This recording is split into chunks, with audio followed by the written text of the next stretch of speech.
आखिर कौन था वो बादशाह जिसने जमीन के साथ साथ जिन्नात, हवा, चांद, परिंदों और हैवानों पर हुकूमत किया। ये एक ऐसा बादशाह था जिसने 10 या 20 साल नहीं बल्कि 700 साल से भी ज्यादा दिनों तक तमाम रूहे जमीन पर हुकूमत की। लेकिन उस बादशाह की मौत का मंजर इतना अजीब था जिसके बारे में किसी ने सोचा नहीं होगा। हजरात, जिस बादशाह के बारे में हम आपको बताने जा रहे हैं उनका नाम है हजरत सुलेमान अलैहिस्सलाम। अल्लाह रब्बुल इज्जत ने सुलेमान अलैहिस्सलाम को बेमिसाल सल्तनत अता की थी। आपकी हुकूमत न सिर्फ इंसानों बल्कि जिन्नातों और हैवानों पर भी थी। तमाम जिन्नात आपके हुक्म के ताबे थे और ये जिन्नात आपके कहने पर बड़े बड़े महल और बड़ी बड़ी इमारतें बनाते थे। उन जिन्नातों में कई जिन्नात काफिर और सरकश भी थे, लेकिन इसके बावजूद वो आपके फरमाबरदार थे। इतनी सारी नेमतें और इतनी बड़ी हुकूमत के बावजूद आपको भी मौत से निजात न थी और मौत आपको भी मुकर्रर वक्त पर आनी थी।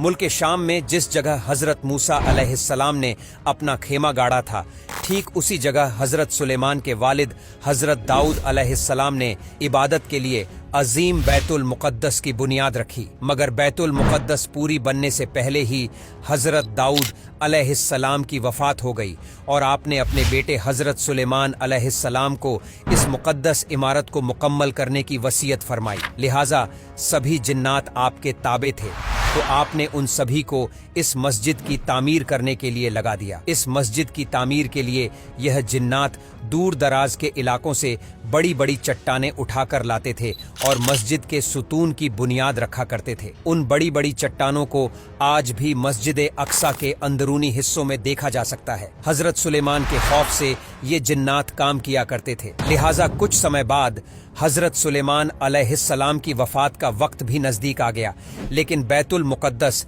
अभी भी तैयार नहीं हुई थी। जब आपको यह एहसास हुआ कि आपकी वफात का वक्त नजदीक आ चुका है, तो आपने बारगाहे इलाही में यह दुआ की कि अल्लाह मेरी मौत इन जिन्नातों पर जाहिर ना हो और वो इसी तरह मेरे काम में लगे रहे। अगर जिन्नातों को हजरत सुलेमान की मौत का पता लग जाता तो वो वहीं काम छोड़ देते और बैतुल मुक़द्दस की तामीर अधूरी रह जाती। इसके बाद हजरत सुलेमान ने जिन्नातों को तामीर काम की जगह एक शीशे का छोटा सा मकान बनाने का हुक्म दिया, तो जिन्नातों ने उस शीशे के मकान को तामीर कर दिया। आप वहां गए और आपने वहां इबादत करनी शुरू की। आप अलैहिस्सलाम उस शीशे के महल में इबादत करने लगे। आप जब इबादत के लिए खड़े होते तो कई दिनों तक ऐसी ही इबादत किया करते। एक दिन जब जिन्नात बैतुल मुक़द्दस की तामीर में मशगूल थे, तो आप उसी शीशे के महल में इबादत करने के लिए गए। आपने अपना असा मुबारक जमीन पर रखा और उसका टेक लगाकर इबादत करना शुरू किया। इसी दौरान आपकी रूह कब्ज कर ली गई